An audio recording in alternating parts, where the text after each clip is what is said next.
hello guys সকলোৰে ভালনে আশা কৰিছো সকলোৰে ভালে আছে আজি মই আপোনালোকৰ কাৰণে লৈ আহিছো কঠালৰ মালপোৱা বলক তেন্তে বনাও প্ৰথমতে মই কঠালখিনিৰ গুটি অৰুৱাই পিনে ভালকৈ এনেকৈ মিক্সিত পিছি লৈছো ভালকৈ ব্লেন্ড কৰি লৈছো তাৰ পিছত মই 1 কাপ ময়দা দিছো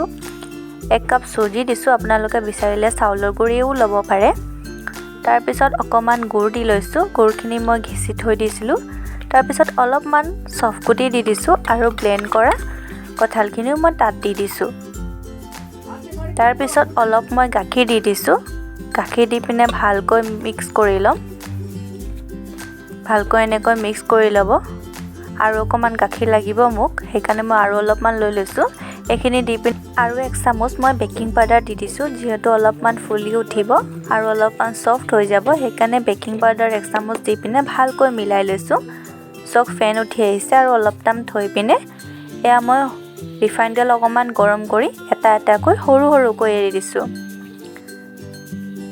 অলপ লো ষ্টিমত ভাজিব তেতিয়া অলপ ফুলি উঠিব নহলে ভিতৰটো কেঁচা থাকি যাব এনেকৈ এটা কৈ মই দি দিছো মাজতে এটা কথা কলো গাইস মোৰ এই চেনেলটোত আৰু বিভিন্ন ধৰণৰ ৰেচিপি ভিডিও বিলাক দিয়া আছে আপোনালোকে চাব পাৰিব আৰু নিজেও বনাই খাব পাৰিব আৰু সকলোকে খুৱাব পাৰিব আৰু মোৰ চেনেলটো সাবস্ক্ৰাইব কৰি থব নাপাৰিব চেনেলটো সাবস্ক্ৰাইব কৰি বেল আইকনটো প্ৰেছ কৰি থব তেতিয়া মোৰ এনেকে ভিডিও বিলাক দিলে আপোনালোকে নটিফিকেশনটো পাই যাব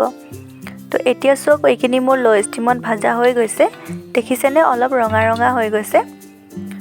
হেকানে মই লাহে লাহে কৈ এটা দুটা কৈ নমাই লৈছো আৰু সব খাবৰ কাৰণে ৰেডি হৈ গৈছে এটো গটুলি টাইমত চাহৰ লগত খাবৰ কাৰণে বহুত সোৱাদ হয় আপোনালোকেও বনাই খাই চাব পাৰে কঠালৰ সিজনত আৰু এই মালপোৱাবিধ মই জানো বনাই নখোৱাকে থাকিব পাৰো হেকানে মই বনাইছিলো আৰু আপোনালোকৰ লগতো শেয়াৰ কৰিলো